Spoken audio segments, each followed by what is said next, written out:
Parfois, toi-même, tu veux rester. Mais la prison te dit sors. Alléluia. Amen. Que la prison de dette te sauve, te fasse sortir. Non, je suis en train de parler. Que la prison du célibat te fasse sortir. Que la prison du chômage te fasse sortir. Que la prison de dette te fasse sortir. Au nom de Jésus. Après ce culte-là, il y a des gens qui vont sortir de prison.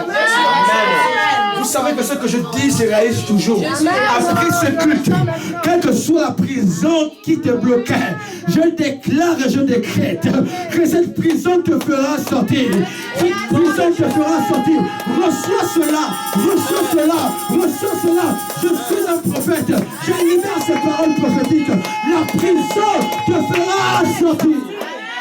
Je reçois avec effet immédiat. My God. Recevez cela.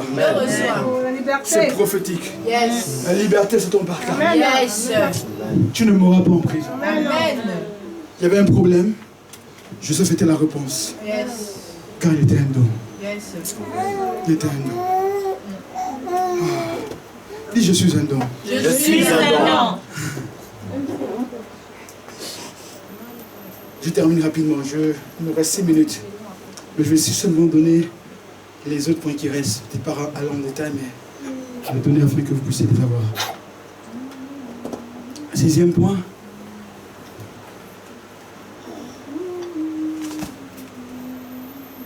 Un don mal géré est une source de chute.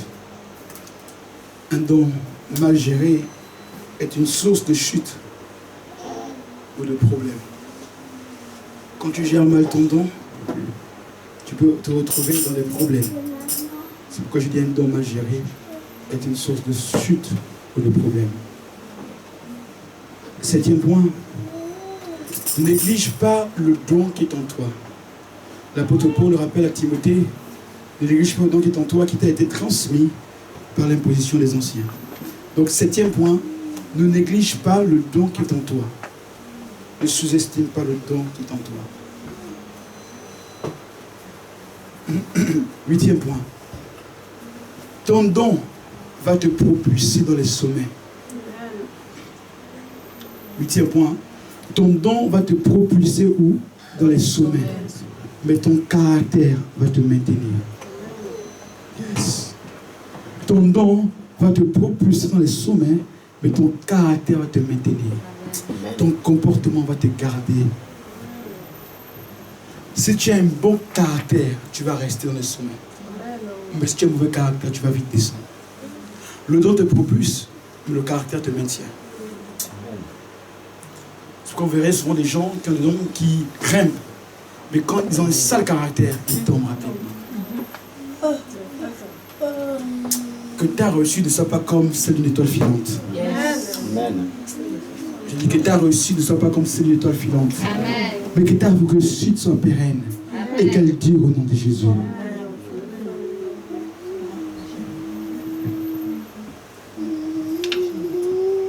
C'est pourquoi travailler le caractère. Travailler le caractère. Travailler quoi? Le caractère. Dans la vie, ce n'est pas le QI qui est le plus important, mais c'est le QE. Le QI, c'est le quotient intellectuel, les compétences, les dons, tout ça. Mais le QE, c'est le quotient émotionnel, le caractère, ta capacité à vivre des gens. Ce qu'on appelle le savoir-vivre. Amen. Tu peux avoir le savoir-faire, mais quand ton savoir-vivre est mauvais, tu ne réussis pas. Amen. Et aujourd'hui, dans les entreprises, on met plus l'accent sur le savoir-vivre. C'est qu'on parle ici des communautés de vie. Tu peux être intelligent comme tu veux. Mais quand tu as un sale caractère, on te laisse. Mais quand tu es quelqu'un qui sait vivre avec les gens, on dit non, ce gars-là, même s'il ne connaît pas tout, on lui montrera. Mais il a un très bon caractère. Et les gens préfèrent travailler avec des gens qui sont moins compétents, mais qui ont un très bon caractère. Amen. Que les gens qui sont compétents, mais qui ont un sale caractère. Amen. Alléluia. Amen. Est-ce que je dis la vérité ce matin? Vérité. Est-ce que je dis la vérité ce matin? Vérité. Si tu ne réponds pas amen, c'est toi. Est-ce que je dis la vérité ce matin? Amen. Ton la main est suspect. Est-ce que j'ai dit la vérité ce matin? Amen. 9e point. Et avant-dernier point. J'aime cette parole qui vient là. Le don, écoutez-moi très bien. Notez ceci pour ceux qui prennent les notes. Le don va attirer le regard des hommes vers toi. Le don va attirer le regard des hommes vers toi. Le ton caractère va attirer le regard de Dieu vers toi. Le don va attirer les regards des hommes vers toi. Mais ton caractère va attirer le regard de Dieu vers toi. Ça veut dire que les hommes vont regarder au don. Parce que les dons, c'est ce qui frappe. Ce qui attire. Mais Dieu regarde le caractère. Parce que le caractère, la source du caractère, c'est le cœur. Et le cœur, les hommes ne voient pas le cœur. Dieu voit le cœur. Amen. Tu entends? Dieu voit le cœur. C'est que quand Dieu veut te bénir, Dieu va regarder ton cœur. Il ne va pas regarder, n'est-ce pas, ce que tu montres de manière extérieure là-haut. Il va regarder ton cœur. Est-ce que ton cœur est pur? Il y a des gens qui viennent devant vous avec qui font apparaître des bonnes intentions, mais leur cœur n'est pas pur. Leur cœur est noir. Leur cœur est mauvais. Et souvent, nous les hommes, nous tombons souvent sur le piège de ce que j'appelle l'apparence. Tu vois le frère Jacob qui vient devant toi. Tu dis non, le frère est tellement gentil. Il t'apporte tout le temps des kebabs. Mais son cœur est noir. Les kebabs que tu manges aujourd'hui, ma soeur, devront se transformer en larmes de pleurs. Quelqu'un me dit amen ce matin. Amen. Parce que le frère Jacob, derrière, il a une pensée machiavélique. La sœur Ambroisine t'offre des chaussures. Belle chaussures, mon frère. Ah, la sœur, elle est bien. Mais derrière, son cœur est noir. Et s'il y a parfois ce que j'appelle des cadeaux empoisonnés. Combien d'entre nous ont reçu des cadeaux empoisonnés? Et qu'à un moment donné, tes affaires marchaient, ta vie marchait. Mais quand tu as reçu simplement même un flash de 500 francs, tu sens que ta vie a bousculé quelque part. Tu sens que l'argent a disparu. Il t'a juste remis 2 € pour prendre le ticket de tram. Mais ces 2 € étaient travaillés. Faites attention quand vous recevez des cadeaux. Écoutez-moi très bien, faites attention quand vous recevez des cadeaux. Amen. Ne soyez pas pressés à recevoir des cadeaux. Il y a tellement de soeurs qui aiment recevoir des cadeaux. Ma soeur, discerne. Tout cadeau n'est pas bon. Amen. Il y a des cadeaux empoisonnés. Il y a des cadeaux travaillés. Tu vois la chaussure Gucci, bien-aimé, tu commences, hey, Seigneur, j'ai rêvé de porter un jour la Gucci. Ah, mon frère, donne-moi ce cadeau Gucci. Mais tu portes Gucci après ta vie. Je vous dis la vérité. Je vous dis la vérité. La robe Coco Chanel, est-ce que ça existe ou pas? La robe Coco Chanel ou les parfums Coco Chanel, c'est travaillé. Si tu mets maintenant le parfum de Coco Chanel, je ne sais pas si ça existe, hein, je dis ça comme ça. Tu mets le parfum Coco Chanel avant de te regarder, mais quand tu passes dans le traitement, tu ne te regardes même plus. Et pourtant le parfum sent bon. Alléluia. Alléluia.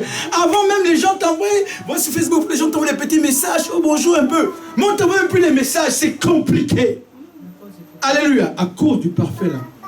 Je vous dis des choses spirituelles et véritables. C'est vrai. Amen. C'est pourquoi ayez du discernement. Quand tu sens dans l'esprit que ton esprit n'est pas tranquille avec cela, ne prends pas. J'entends?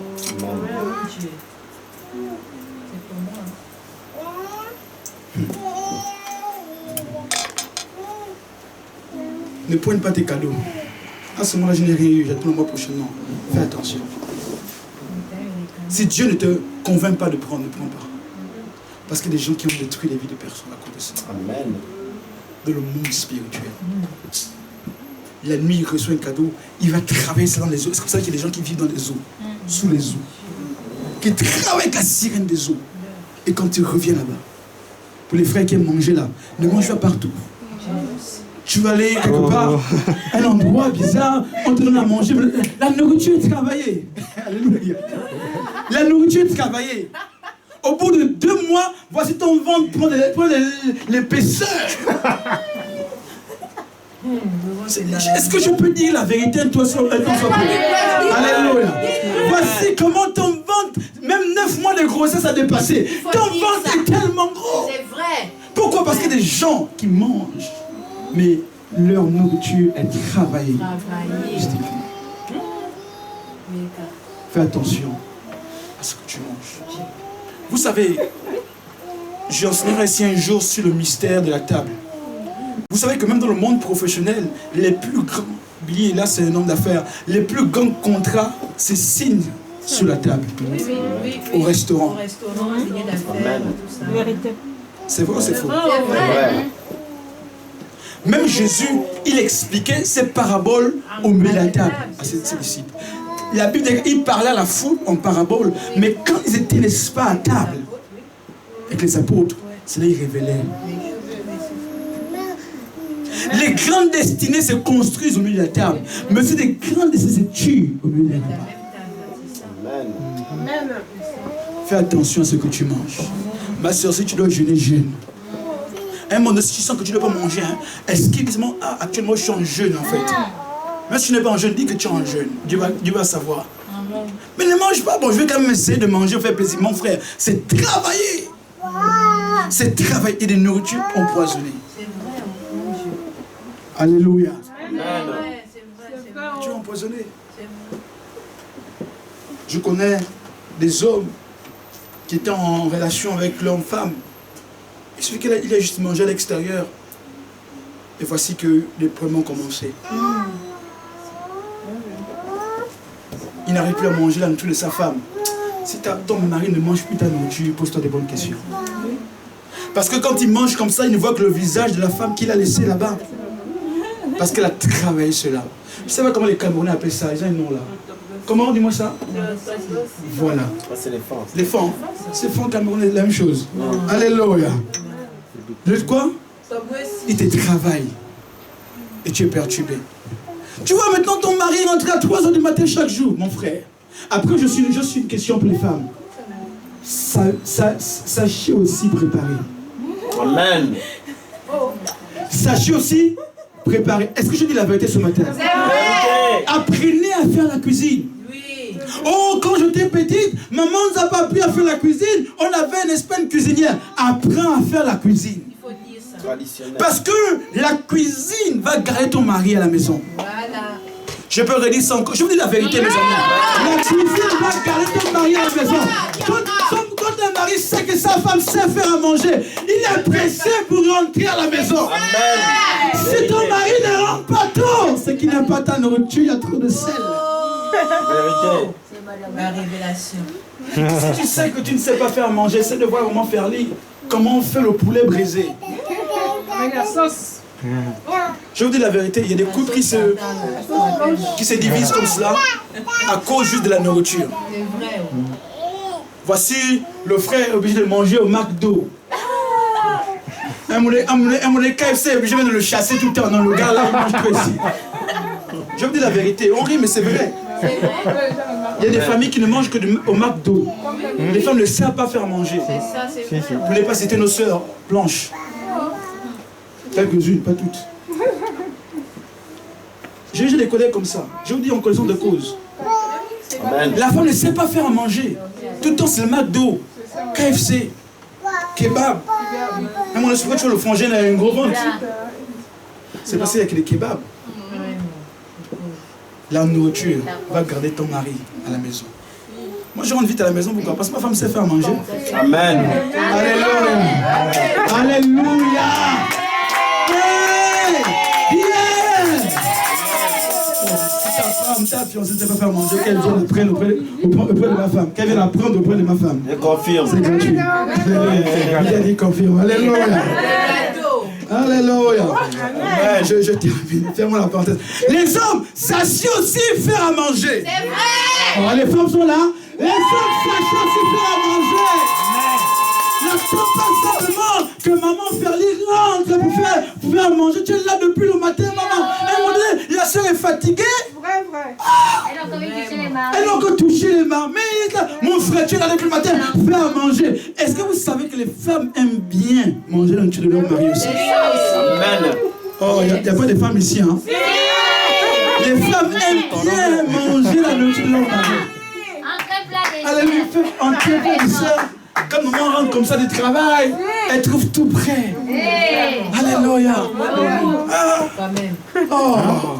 Non. Oh, non. C'est les femmes qui doivent faire à manger. Nous, les hommes, d'être là. Les femmes de la cuisine pour les femmes. Non. Non. Évoluons. Ta femme, elle a travaillé de 8h à 18h. Tu veux encore qu'elle fasse à manger? Tu es là depuis le matin? Il faut arrêter. Il faut arrêter. Faire manger. Quand elle rentre, manger, tac. Tout est prêt. Le salon est bien rangé, tout ça. Elle est le groupe. Alléluia.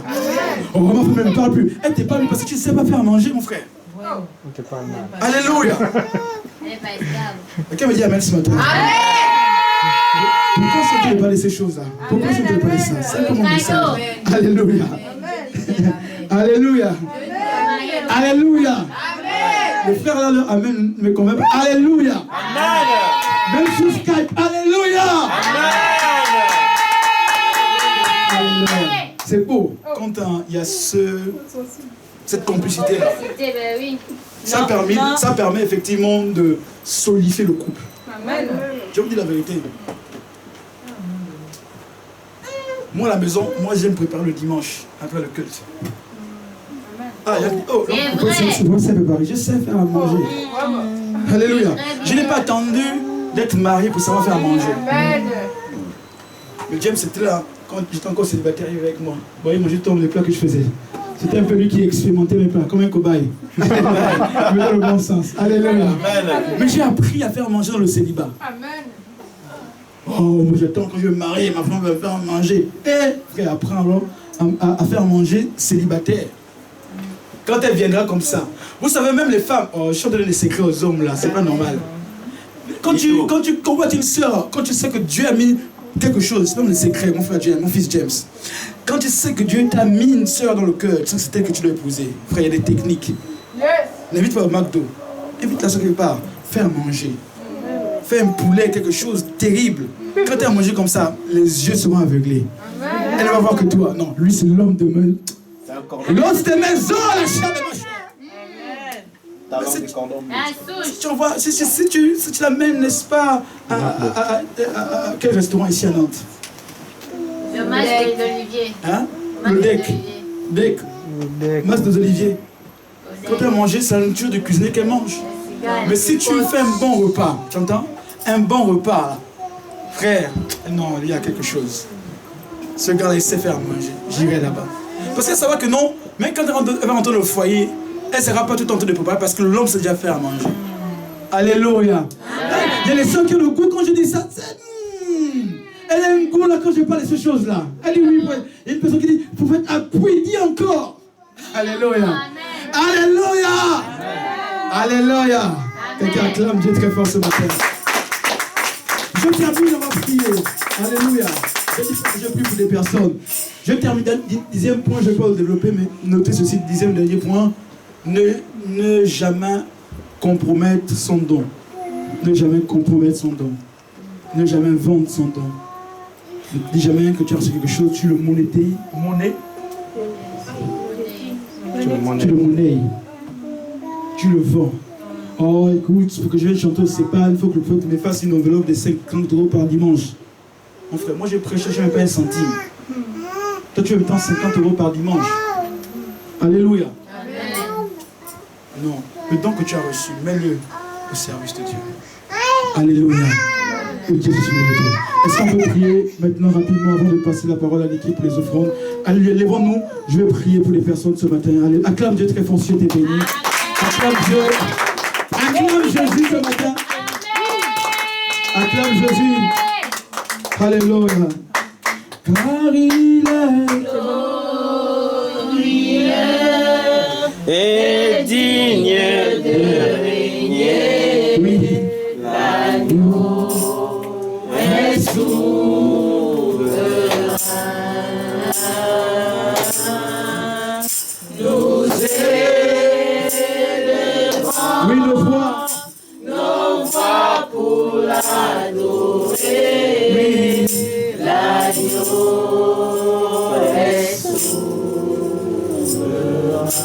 Parle maintenant à Dieu, dis Seigneur, parle-moi ce matin.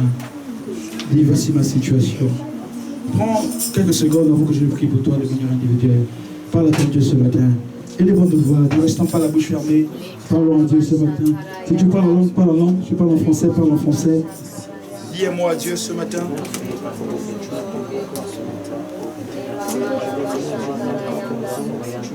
Alléluia.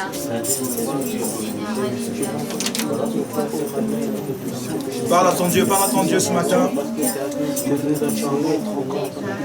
Parle au Seigneur ce matin. Avec tes c'était de l'échelle. Nous comptons sur ton le chien. Nous comptons sur le chien. Comme apporte l'huile d'onction, c'est l'huile d'onction là-bas. Apporte-moi l'huile d'onction, je prie pour les gens ce matin. Avec tes c'était de l'échelle. Avec tes c'était de l'échelle.